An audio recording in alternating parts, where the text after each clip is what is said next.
سورہ انفال کا ہمیں آپ کو پتہ ہے جنگ بدر شروع ہونے والی ہے، الرٹ ہو جائیں. جنگ بدر کا بھی معاملہ ہے اور اس کے ساتھ ساتھ اللہ بھلا کرے یہ دوسری جنگ ہوگی. پہلے جنگ احد ہمارے سامنے آ چکے، جنگ بدر پہلی تھی لیکن اس کا معاملہ اب سورہ انفال میں آیا. جنگ بدر یہ مدنی ہے، رکوع 10 ہیں، آیت 75. ابھی جو ہم نے 2 صورتیں پڑھی ہیں نا وہ کون سی تھی؟ مکی. مکی قرآن کا انداز الگ تھا، سورہ الانعام اور سورہ الاعراف، انباء الرسل، اور اس کا معاملہ آ رہا تھا ہمارے پاس قصص النبیین کی صورت میں. یہاں دوبارہ مدنی صورت ہے. سورہ جو ہمارے پاس یہ سورہ انفال جو ہے یہ مدنی صورت 10 رکوعوں اور 75 آیات پر مشتمل ہے. سورہ انفال سن 2 ہجری میں غزوہ بدر کے فوراً بعد نازل ہوئی ہے. اس سورہ مبارکہ میں غزوہ بدر کے حالات پر بھرپور تبصرہ شامل ہے. اب یہ بھی سمجھ لیا جائے بھائی اس دین میں جنگیں بھی ہوئی ہیں. اس سورہ مبارکہ میں غزوہ بدر کے حالات پر بھرپور تبصرہ ہے. جنگ بدر 17 رمضان المبارک 2 ہجری کو ہی ہے. 17 یہ ریفرنس آتا رہا جی کئی دفعہ. 17 رمضان المبارک میں کیا ہوا ہے؟ جنگ بدر ہوئی ہے. ٹھیک ہے جی، رمضان المبارک میں یہ مارکہ مشرکین کی شکست فاش اور مسلمانوں کے فتح مبین پر ختم ہوا. 14 مسلمان شہید ہوئے. ٹوٹل تھے 313. بعض جگہوں پہ ایک مسلم کی روایت میں 319 بھی آ جاتا ہے لیکن زیادہ تر بات جو ہے 313. مشرکین کو بھاری نقصان اٹھانا پڑا. ان کے 70 آدمی مارے گئے اور 70 قید کیے گئے جو عموماً قائد، سردار اور بڑے بڑے سربراہ اور حضرات تھے جو ان کے. اچھا جی، نبی اکرم صلی اللہ علیہ وسلم کی حیات طیبہ میں قتال فی سبیل اللہ یا غزوات کا سلسلہ رمضان 2 ہجری سے شروع ہو کر 9 ہجری تک جاری رہا. 6 سے 7 سال یہ آپ کا معاملہ رہے. اچھا، پیچھے ایک طویل جدوجہد ہے، 13 سال یہ مکی دور. اس سے جو ایک قسم کا اینڈ ریزلٹ نکل رہا ہے وہ آ کے مدینہ میں ایک ننھی سی ریاست کی صورت میں، اور پھر چھیڑ چھاڑ باقاعدہ کی گئی ہے نظام باطل کے ساتھ. ایسا نہیں ہے کہ یہ معذرت خانہ رویہ جی ہم نے کچھ نہیں کیا تھا، اس نے پہلے مجھے چھیڑا تھا تو پھر میں نے مارا تھا. یہ ہمارے یہاں شروع ہو جاتا ہے. اسلام نے آگے بڑھ کے کفر کو چھیڑا ہے کہ تم دن دناتے پھرتے رہو، تم ادھر تجارتیں کرتے رہو اور اللہ کا دین کارنر لگا رہے. ایسا نہیں ہو سکتا. عادلانہ نظام ہے، اس کو لا کے رکھنے کے لیے خود چھیڑا گیا. یہ ایک بڑا عجیب سا معاملہ رہتا ہے. بہرحال نبی اکرم صلی اللہ علیہ وسلم کی حیات طیبہ میں قتال فی سبیل اللہ یا غزوات کا سلسلہ 2 ہجری سے 9 ہجری تک. قتال 8 سنوں پر محیط ہے. غزوات اور سرایا قرآن کریم میں تمام غزوات کا ذکر نہیں، جن غزوات کا ذکر ہے یقیناً ان کی اہمیت کسی نہ کسی پہلو سے دوسروں کے مقابلے میں زیادہ ہے. غزوہ بدر، غزوہ احد، غزوہ بنو نذیر، غزوہ احزاب، غزوہ قریظہ اور غزوہ بنو قریظہ اور غزوہ حنین اور غزوہ تبوک یہ شامل ہے. اچھا، یہاں پر جو آپ دیکھیں گے نا غزوہ بدر اور غزوہ تبوک یہ سورہ انفال میں آ رہا ہے اور یہ سورہ توبہ میں آ گئے. یعنی کہ مشرکین پر پہلی عذاب کی کڑی اور آخری پھر جو ہے یہ اس طرح غزوہ تبوک کی صورت میں یہ اندرون عرب اور یہ بیرون عرب یہ مسلمانوں کی جو ہے حکومت کو پھیلانے کے حوالے سے آپ صلی اللہ علیہ وسلم کا طرز عمل رہا.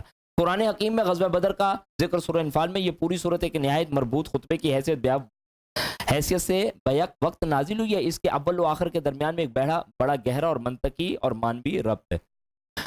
مکی اور مدنی صورتوں کے دوسرے گروپ میں 4 صورتیں شامل ہیں. سورہ الانعام اور سورہ الاعراف مکی ہیں. سورہ انفال اور سورہ توبہ یہ مدنی ہے. سلسلہ غزوات کی پہلی کڑی یعنی غزوہ بدر کا ذکر سورہ انفال میں ہے اور اس سلسلے کی آخری کڑی یعنی غزوہ تبوک کا تفصیلی ذکر سورہ توبہ میں آیا. گویا کہ ان دونوں صورتوں کو مصحف میں ساتھ رکھ کر سلسلہ غزوات کے نقطہ آغاز اور نقطہ اختتام کو دونوں کو یکجا کر دیا گیا. کلیئر ہو رہی ہے نا بات کہ یہاں سے یہ جنگ والا معاملہ شروع ہو رہا ہے اور یہاں پر آ کے یہ ختم ہو رہا ہے. یہ جنگ بدر سے مسلمانوں نے پیش قدمی کرنی شروع کر دی کفار کی طرف اور ان کا دائرہ تنگ کیا جا رہا ہے. اور غزوہ تبوک میں آ کے تو بیرون عرب بھی اللہ کے رسول کریم صلی اللہ علیہ وسلم نے دین اسلام کو پہنچانا شروع کر دیا. اچھا، اس کا بیک گراؤنڈ بتایا جا رہا. کافی اہمیت والی صورت ہے اور اس کے ساتھ چیزیں بہت ساری جڑی ہوئی ہیں. بہرحال سریہ نخلہ، اس کے دوران مسلمانوں کے ہاتھ قریشی کافر مارا گیا. مکہ والوں کی معاشی ناکہ بندی کرنا اور در حقیقت پہلے ہی شام کو بل سے نکالنے پر مجبور تھا. یعنی کہ دیکھیں ایک آپ صلی اللہ علیہ وسلم نے نا یہ جنگ بدر سے پہلے 8 جنگی مہمیں بھیجی ہیں جس میں ان کے یہ جو قافلے ہوتے تھے ان کا راستہ روکا جاتا. تو ان میں سے آخری جو وادی نخلہ والا ایک سریہ تھا اس میں ایک معاملہ ہوا کہ ایک کافر بھی مارا گیا.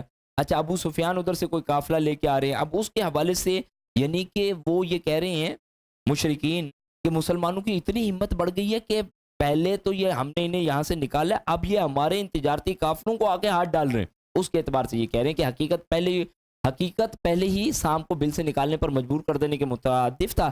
اب اس واقعے نے جلتی پر تیل کا کام کیا اور ابو جہل اور اس کے پرجوش ساتھیوں کو مدینہ پر حملے کرنے کا جواز مل گیا. مقام صفرہ پر نبی اکرم صلی اللہ علیہ وسلم کو قریش کی اطلاع ملی اب آپ صلی اللہ علیہ وسلم نے صحابہ کرام سے مشورہ کیا کہ ایک طرف لشکر ہے جس میں 1000 جنگجو، ہر ایک کے پاس تلوار، کتنی تلواریں ہوگی جی؟ 1000 جنگجو تو 1000 تلواریں، ذرا یہ گنا جائے گا؟ ایسٹ ہوتا ہے، ظاہری بات ہے جنگ کس بیس پہ لڑی جائے گی؟ تو 1000 جنگجو ہیں، 1000 تلواریں ہیں، 600 زرے ہیں، 100 گھوڑے اور 700 اونٹ ہے۔ دوسری طرف قافلہ جس کے ساتھ صرف 40 محافظ ہیں صحابہ کرام کے پاس۔ اچھا یہ وہ قافلہ ہے دوسری طرف سے، یہ اصل میں تجارتی قافلہ ہے، ابو سفیان کا ہے، یہ مال لے کے جو ہے پہلے نکلا اور اب واپس آ رہا ہے، ان کے پاس 40 محافظ ہیں اور سونے اور چیزیں اسے لدا ہوا ہے۔ صحابہ کرام کے پاس محض 2 گھوڑے، 70 اونٹ اور 8 تلواریں۔ کوئی ذرا میچ نظر آتا ہے یہاں پر؟ 2 گھوڑے، 70 اونٹ اور 8 تلواریں۔ اب رب کیا چاہتا ہے؟ اب یہاں پہ آپ صلی اللہ علیہ وسلم نے پوچھا کہ ایسا کریں ہم پہلے اس قافلے کی طرف چلیں یا اس لشکر کی طرف چلیں؟ اچھا صحابہ کرام سبحان اللہ جان دینے کے لیے تو تیار ہے، وہ کہتے ہیں اللہ کے رسول کریم صلی اللہ علیہ وسلم پہلے اس قافلے کی طرف چلے جاتے ہیں، اس سے مال اسباب کچھ مل جائے گا، ہماری کوئی ذرا کم کو بڑھ جائے گی، اس کے بعد جہاں آپ کہتے ہیں ادھر بھی چلے جائیں گے۔ اور رب کیا فرماتا ہے؟ رب کہتا ہے ڈائریکٹ اس کے پاس چلو، ثابت تو ہم نے کرانا ہے، ہم ان 313 سے 1000 کی پٹائی کروائیں گے۔ یہ مدبھیڑ جو ہے نا یہ کروائی گئی ہے، یہاں پر یہ آیا ہے۔ تو یہ بدر کے مقام کو بہرحال آپ کے پاس ایک نقشے کی صورت میں رکھنے کی کوشش کی ہے۔ اسی جنگ میں اللہ سبحانہ و تعالیٰ نے اپنے فرشتوں کا بھی نزول کا معاملہ فرمایا اور مسلمانوں کو بشارت دی ہے، تم اگر ایمان والے ہو تو اللہ سبحانہ و تعالیٰ کی مدد تمہارے شامل حال رہے گی۔ یہ مقصد اس کا فلسفہ جہاد، جہاد کے آداب، ترغیب جہاد، احکام صلح و جنگ، فضائل جہاد کی وضاحت کی گئی ہے۔ مرکزی مضمون اس کا یہ ہے۔ آیت نمبر 1 سے 40 میں تمہیدی آیات اور مغفرت اور رزق کریم کی بشارت۔ آیت نمبر 5 سے 14 میں جنگ بدر کا پس منظر اور مقاصد جنگ۔ آیت نمبر 15 سے 28 فرضیت جہاد اور سموتات کی ہدایات۔ آیت نمبر 29 سے 40 قریش مکہ کے جرائم اور جنگ کا جواز۔ آیت نمبر 41 سے 47 مال غنیمت اور احکام جنگ، بڑا اہم پوائنٹ ہے آیت نمبر 41۔ اسی پہلی شروع سے بات بھی اسی پہ ہوتے ہیں، یسالونک عن الانفال، وہ آپ سے انفال کے بارے میں پوچھتے ہیں، اور اس کے بارے میں ہم نے بات سمجھی تھی جنگ احد میں کہ مال غنیمت کو پہلے سے متعین کر دیا، اب کوئی بندہ اترے یا نہ اترے وہ فتح دیکھ کے اترے، مال غنیمت کے لیے نہیں اترے، کیونکہ مال غنیمت ڈیسائیڈ ہے، کوئی بندہ ہاتھ لگائے یا نہ لگائے اس مال غنیمت میں اس کا حصہ اتنا اتنا اتنا اتنا ہو کے پہلے سے آ جائے گا۔ آیت نمبر 48 سے 54 جنگ بدر میں ابلیس کا کردار، منافقین اور ابو جہل کا فرعونی رویہ۔ آیت نمبر 55 سے 71 احکام صلح و جنگ۔ آیت نمبر 72 سے 75 اختتامی آیات اور مغفرت و رزق کریم کو جو ہے وہ بیان کیا گیا ہے۔ یہ ہے جنگ بدر کا ایک ہمارے پاس پس منظر۔ پس منظر میں ایسا ہے کہ انقلاب کے 4 مراحل چل رہے ہیں، اس میں ہمارے پاس جو بات آتی ہے وہ آ جاتا ہے کہ دعوت ہے، تنظیم ہے اور ساتھیوں کی تربیت کی جا رہی ہے، صبر محض ہے، پیسیو ریزسٹنس ہے۔ اس کے بعد یہاں پر آ کر جو مکہ میں مدینہ میں معاملہ شروع ہوا ہے وہ کیا ہے؟ ایکٹیو ریزسٹنس، یعنی کہ آپ نے مسلح آپ نے جو ہے اقدامات کیے ہیں۔ وہ اس کے حوالے سے ایک بات کہی گئی تھی کہ 8 مہمات بھیجی گئیں بدر سے پہلے قریش کے تجارتی قافلوں کو روکنے کے لیے، اور آخری سریہ عبداللہ بن جہش رضی اللہ عنہ کی قیادت میں بھیجا گیا جس میں کافر مارا گیا، اور پھر وہاں سے یہ جنگ بدر کا پیش خیمہ بنا کہ ابو سفیان کے اس قافلے کو بچانے کے لیے ابو جہل نے کہا کہ جی میں پورے 1000 کے کمک لے کے آ رہا ہوں، اور وہ جنگ بدر میں جو مد بھیڑ ہوئی ہے تو وہاں پر کافروں کے 70 جو ہیں مارے گئے ہیں بندے اور 70 ہی قید ہوئے۔ بسم اللہ الرحمن الرحیم۔ یسالونک عن الانفال، آپ سے اموال زائدہ کے متعلق پوچھتے ہیں، قل الانفال للہ والرسول، آپ کہیے کہ انفال اللہ اور اس کے رسول کے لیے۔ یہ انفال جو ہے نفل کی جمع ہے، صحیح، جس کے معنی زیادہ کے ہیں، جیسے ہمارے پاس کیا ہوتے ہیں؟ فرض، سنت اور نفل، صحیح ہے جی۔ اور نفل کیا ہوتے ہیں؟ وہ نفلی ہوتے ہیں، انہیں فرض نہ کر دیجئے، یقین کیجئے جہاں کوئی نہ پڑھے نا تو اس کا ہاتھ پکڑ، کیوں بھائی تیرے پر نفل فرض نہیں ہوئے؟ تو بھائی نفل تو نفل ہے، اللہ کا نام لو، نفل کو بھی اسی طرح ہی کرنا ہے کہ فرض ہی بنا دیں تو پھر اس کا فائدہ کیا ہوا؟ تو نفل کا مطلب ہوتا ہے اضافی چیز۔ انفال نفل کی جمع ہے جس کا معنی زیادہ ہے، جیسے فرض صلات کے علاوہ نفل، یعنی فرض سے زائد صلات، اضافی شے کو کہتے ہیں۔ یہاں پہ وہ کہہ رہے ہیں کہ آپ سے اموال زائدہ کے متعلق پوچھتے ہیں۔ اچھا، پہلی امتوں پر غنیمت کے اموال حرام تھے، یہ بات سمجھ آتی ہے؟ یعنی مال غنیمت اکٹھا کرنا ہے، ایک جگہ پہ جمع کر دینا ہے، ایک آگ آئے گی اس کو جلا کے بھسم کر دے گی، یہ اس کی قبولیت کا مظہر ہے۔ لیکن یہ مال غنیمت پہلی دفعہ جو حلال ہوئے وہ کس کے لیے ہوئے؟ امت محمدیہ صلی اللہ علیہ وآلہ وسلم۔ بہت ساری رعایتیں دی گئی ہیں، لیکن یقین کیجئے ان رعایتوں کے باوجود بھی کھڑے اسی جگہ پہ، بلکہ ان سے پیچھے ہو گئے۔ سب اموال پہلے وہ والی بات آ گئی. بہرحال آیت نمبر 41 میں غنیمت کے مال کی تفصیل وہاں پہ آ جائے گی. اس میں بھی دیکھ لیں وہ اموال جو بغیر کسی محنت کے ہاتھ لگے، مثلا غنیمت وہ یہ بن جاتے ہیں مال غنیمت. اموال فیض جو لڑنے پھرنے کے بغیر مسلمانوں کے ہاتھ لگے، اور اموال و اسباب جو مجاہدین مقتول کے جسم سے اتارتے ہیں ان کے لیے بات آ جاتی ہے. آپ سے اموال زائدہ کے متعلق پوچھتے ہیں، آپ ان سے کہیے کہ انفال اللہ کے لیے اور اس کے رسول کے لیے ہیں. فَاتَّقُوا اللَّهَ وَأَصْلِحُوا ذَاتَ بَيْنِكُمْ، بس تم اللہ سے ڈرتے رہو، اپنے باہمی تعلقات کو درست رکھو. یعنی تم تو اس کام کے لیے جو ہے، جب یہ مال غنیمت میں اصل میں ہوا کیا، جنگ بدر سے پہلے ایسا کوئی مروجہ انداز آیا کوئی نہیں. اس میں یہ ہوتا تھا کہ جو جنگ لڑتا تھا اور جنگ لڑنے کے بعد کسی نے مال اگر جمع کرنا ہے تو جو جس نے مال اٹھایا وہ اس کا ہو گیا. اب جب آپ صلی اللہ علیہ وسلم کی قیادت میں یہ جنگ لڑی گئی پہلی دفعہ، تو ہوا کیا، ایک گروہ جنگ لڑ رہا ہے، ایک گروہ جو ہے مال غنیمت اٹھا رہا ہے، اور ایک گروہ آپ صلی اللہ علیہ وسلم کے ساتھ ہے.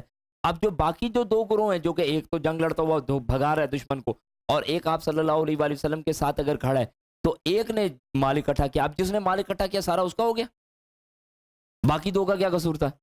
اب یہاں پر مال غنیمت کیا احکامات ہے. تو جب انہوں نے پوچھا یسالونک عن الانفال، آپ سے اموال زائدہ کے متعلق پوچھتے ہیں، تو پہلی اصولی بات انہیں یہ بتا دو کہ قل الانفال للہ والرسول. یہ انفال کس کے؟ یہ مال غنیمت اللہ اور اس کے رسول کے. تم نے اس کے لیے جنگ لڑی، تم نے تو اس کے لیے جنگ ہی نہیں لڑی. دیکھیں کتنے پیارے انداز سے پہلے آ کے نفی کر دی. اس میں فائدہ کیا ہوتا ہے، اب اگر کسی کو دو دو چیزیں بھی مل جائیں گی نا تو خوش ہو جائے گا، چلے جی الحمدللہ تھی تو اللہ اور اس کے رسول کی، مجھے پھر بھی دو حصے تو مل گئے. ورنہ سارے بتا کیا کرتے کہ جی ہم نے بھی تو کیا، ہم نے بھی یہ کام کیا. پہلی بات تم اس کام کے لیے لڑے ہی نہیں، تم تو لڑے ہو شہادت کے لیے یا پھر غازی بننے کے لیے، شہید بننے کے لیے، غازی بننے کے لیے. فاتقوا اللہ واصلحوا ذات بینکم، تم اللہ سے ڈرتے رہو، اپنے باہمی تعلقات درست رکھو. واطیعوا اللہ ورسولہ ان کنتم مؤمنین، اور اللہ اور اس کے رسول کی اطاعت کرو اگر تم مومن ہو. انما المؤمنون الذین اذا ذکر اللہ وجلت قلوبہم، سچے مومن تو وہ ہیں کہ جب ان کے سامنے اللہ کا ذکر کیا جائے، اذا ذکر اللہ وجلت قلوبہم، تو ان کے دل دہل جاتے ہیں، کام پھٹتے ہیں. واذا تلیت علیہم آیاتہ زادتہم ایمانا، اور اگر ان کے سامنے اللہ کی آیات پڑھی جائیں تو ان کا ایمان بڑھ جاتا ہے. وعلی ربہم یتوکلون، اور وہ اپنے رب پر توکل کرتے ہیں. الحمدللہ اہل ایمان کی باطنی کیفیت کو یہاں پہ بیان کرا ہے. جب قرآن پڑھا جاتا ہے تو ان کا ایمان بڑھتا ہے، ان کے دل خشیت میں مبتلا ہوتے ہیں، یعنی خشیت میں آتے ہیں، ڈرتے ہیں اپنے رب سے اور اپنے رب پر بھروسہ کرتے ہیں. اور اس میں کوئی شک نہیں ہے بھائی، اس میں کوئی شک نہیں ہے کہ الحمدللہ جب قرآن پڑھا جاتا ہے، جو بندے کو تازگی محسوس ہوتی ہے، جو یہ بندہ مضبوط ہوتا ہے، جو اسے دنیا کا ڈر ختم ہوتا ہے، اس کی بات ہی الگ. اور اللہ کرے ہمارے اندر یہ کیفیت پیدا ہو، قرآن پڑھ کے اپنے آپ کو مضبوط محسوس کریں، اپنے آپ کو اس معاشرے کے سامنے کھڑے ہونے والا بنائیں اس قرآن کے ساتھ.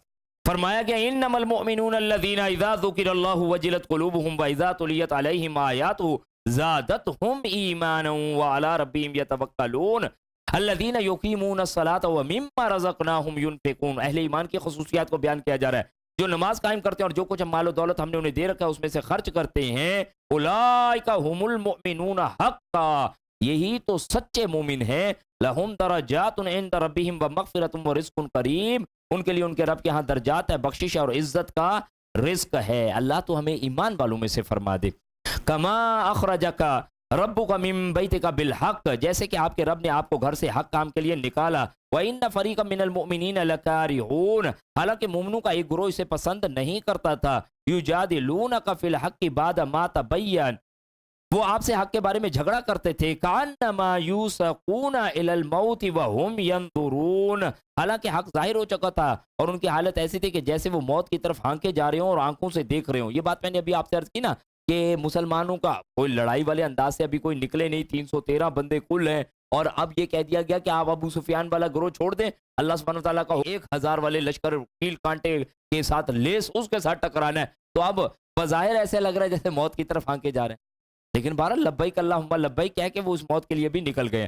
وَإِذْ يَعِدُكُمُ اللَّهُ إِحْدَى الطَّائِفَتَيْنِ أَنَّهَا لَكُمْ وَتَوَدُّونَ أَنَّ غَيْرَ ذَاتِ الشَّوْكَةِ تَكُونُ لَكُمْ، اور جب اللہ نے تم سے وعدہ کیا تھا کہ دونوں گروہوں میں سے ایک تمہارا ہوگا اور تم یہ چاہتے تھے کہ غیر مسلح گروہ تمہارے ہاتھ لگ جائے.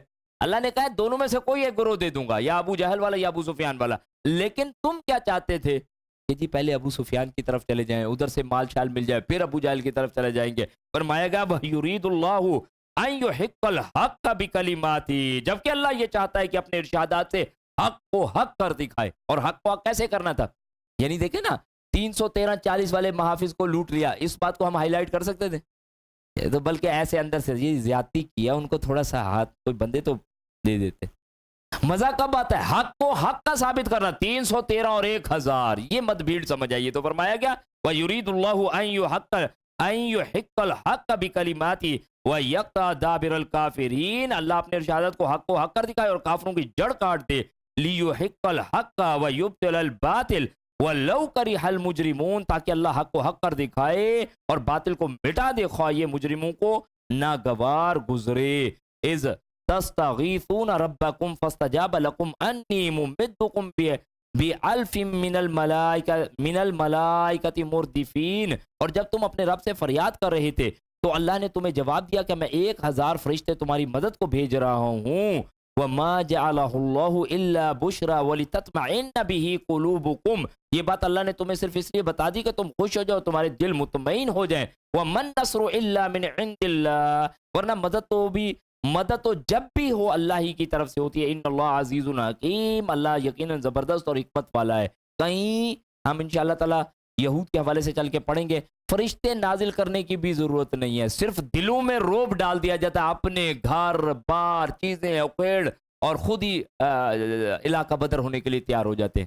یعنی یہ تو کیا ہے، تمہیں ایک بشارت دیا کہ فرشتے نشان زدہ تمہاری مدد کے لیے آ جائیں گے، تم ہمت کر کے کھڑے ہو جاؤ. وَلَا تَهِنُوا وَلَا تَحْزَنُوا وَأَنْتُمُ الْأَعْلَوْنَ إِن كُنتُم مُؤْمِنِينَ. تم ایمان والے بن جاؤ، ہم تمہاری مدد کرنے کے لیے تیار ہو جائیں گے. آج بھائی ایمان والے نہیں ہیں، مسئلہ سارا اس کا ہے. اچھا، اب یہاں پہ نبی اکرم صلی اللہ علیہ وسلم کی ایک دعا نقل ہوتی ہے آیت نمبر 9 کے اعتبار سے، مسلم کی روایت میں آتی ہے. آیت نمبر 9 ہم نے پڑھی نا، اور جب تم نے اپنے رب سے فریاد کر رہے تھے تو اللہ نے تمہیں جواب دیا کہ میں 1000 فرشتے تمہاری مدد کو بھیج رہا ہوں. حضرت عمر رضی اللہ عنہ فرماتے ہیں کہ بدر کے دن جب نبی اکرم صلی اللہ علیہ وسلم نے مشرکین پر نظر ڈالی تو وہ 1000 اور مسلمان 319 تھے. یہ وہ روایت ہے جس پہ میں عرض کر رہا ہوں. بہرحال 313 319 کوئی بڑا فرق نہیں ہے. آپ نے قبلہ روح ہو کر دونوں ہاتھ پھیلا دیے اور اپنے رب سے فریاد کرنے لگے. آپ صلی اللہ علیہ وسلم نے اس طرح دعا کی کہ اے اللہ تو نے جو وعدہ کیا اسے پورا کر. اے اللہ اگر مسلمانوں کی اس جماعت کو تو نے ہلاک کر دے تو پھر زمین پر تیری عبادت نہ ہوگی. آپ کافی دیر قبلہ رخ ہو کر ہاتھ پھیلائے رب کے حضور دعا کرتے رہے، حتیٰ کہ چادر آپ کے کندھوں سے گر گئی. اتنے میں ابو بکر صدیق آئے، انہوں نے چادر اٹھائی اور آپ صلی اللہ علیہ وآلہ وسلم کے ساتھ چمٹ گئے اور کہا اے اللہ کے نبی صلی اللہ علیہ وسلم، آپ اپنے رب سے آہوزاری کرنے میں حد کر دی، بے شک اللہ آپ سے اپنا وعدہ پورا کرے گا. اب یقین کیجیے ان چیزوں کو تو وہ بندہ محسوس کر سکتا ہے جو اس سچویشن کو فیس کر رہا ہو کہ 313 بندے پچھلے 13-15 سال کی میری کمائی اور لا کے آج اللہ سبحانہ و تعالیٰ تیرے حضور رکھ دی ہے، تجھ سے دعا ہے. اس وقت دعا کے لیے ہاتھ کیسے اٹھیں گے، اس کے لیے جذبات کیسے ہوں گے؟ اللہ کے رسول کریم صلی اللہ علیہ وسلم پہلے سبب کو اختیار کیا اور پھر اس کے بعد مسبب الاسباب کے آگے ہاتھ پھیلا دیں کہ اللہ تو اپنی رحمت سے ہمیں فتح و کامیابی نصیب فرما. تو اس وقت یہ آیتیں اللہ سبحانہ و تعالیٰ نے نازل فرمائی ہیں. فرمایا گیا وَمَن نَّصْرُ إِلَّا مِنْ عِنْدِ اللَّهِ إِنَّ اللَّهَ عَزِيزٌ حَكِيمٌ إِذْ يُغَشِّيكُمُ النُّعَاسَ أَمَنَةً مِّنْهُ وَيُنَزِّلُ عَلَيْكُم مِّنَ السَّمَاءِ مَاءً لِّيُطَهِّرَ بِهِ. اور پھر جب اللہ نے اپنی طرف سے تمہارا خوف دور کرنے کے لیے تم پر غنودگی طاری کر دی اور آسمان سے تم پر بارش برسا دی، لِّيُطَهِّرَكُم بِهِ، تاکہ اس سے تمہیں پاک کرے، وَيُذْهِبَ عَنكُم رِجْزَ الشَّيْطَانِ، اور شیطان کی ڈالی ہوئی نجاست تم سے دور کر دے، وَلِيَرْبِطَ عَلَىٰ قُلُوبِكُمْ وَيُثَبِّتَ بِهِ الْأَقْدَامَ، اور تمہارے دلوں کو مضبوط کر دے اور تمہارے قدم جما دے. اس کا ایک معاملہ ایسا بھی تھا، قریش جنگی لشکر لیے بر وقت میدان جنگ میں پہنچ کر پانی والی جگہ جو کہ پکی زمین تھی اس پر قبضہ کر لیا. مسلمان کو ریتلی زمین پر پڑاؤ ڈالنا پڑا جہاں پانی دستیاب نہ تھا. اب حالات بظاہر کیا ہیں، مخالف ہو گئے، وہ ٹھیک جگہ بہترین مقام، اور جنگ کی مقام کو سلیکٹ کرنے کے لیے جنگ ہونی ہے اور اس میں مقام آپ کا کتنا اہمیت کہاں ملا ہے، پانی پہ قبضہ اور ساتھ زمین بہتر جگہ. مسلمان جس جگہ پہ پہنچے ریتلی زمین، اس میں کھڑے ہونا، بھاگنا، دوڑنا، یہ ساری چیزیں. اچھا لیکن if the God be for us who can be against us؟ اگر رب کا مددگار، اگر بندے کا مددگار رب بن جاتا ہے پھر مسئلہ ہی کوئی نہیں. اللہ تعالیٰ نے بارش برسا دی، بارش برسائی ہے تو جو پکی جگہ تھی وہ کیا ہو گئی ہے، پھسلن والی، اور جو کچی جگہ تھی وہ کیا بن گئی ہے، پکی. مسلمانوں کے پانی کی قلت تھی، پانی نہیں تھا، الحمدللہ پاکیزگی ایک بہت بڑا عنصر ہے کسی کام کو صحیح معنوں میں کرنے کے لیے پاکیزگی. تو اب وہ پانی کی طہارت کا ایک الگ ہی مزہ ہے، ایک الگ ہی چیز ہے، باوضو ہونا انشراح آ جاتا ہے. اب وہ جو مسلمانوں نے الحمدللہ پانی پیا بھی صحیح، باوضو بھی ہوئے، پاکیزگی کو بھی اختیار کیا کہ بھائی جنگ اللہ کے حضور لڑنے جا رہے ہیں، اس کے لیے معاملہ الگ کر دیا گیا. یعنی کہ وہ حالات، وہ فیکٹر، وہ ساری چیزیں مسلمانوں کے حق میں کر دی گئی. دوسرا ایک معاملہ ایسا کیا گیا کہ لڑائی کے آغاز میں غنودگی طاری کر دی، جس سے آنن فانن ساری تھکاوٹ دور ہو گئی. جنگ احد میں عین لڑائی کے درمیان ابو طلحہ کہتے ہیں میں تلوار پکڑتا اور تلوار میرے ہاتھ سے چھوٹتی، پھر میں اسے پکڑتا پھر چھوٹتے. وہ ایک تھوڑی سی دیر کے لیے غنودگی طاری کرا کے وہاں پہ بھی فریش کر دیا.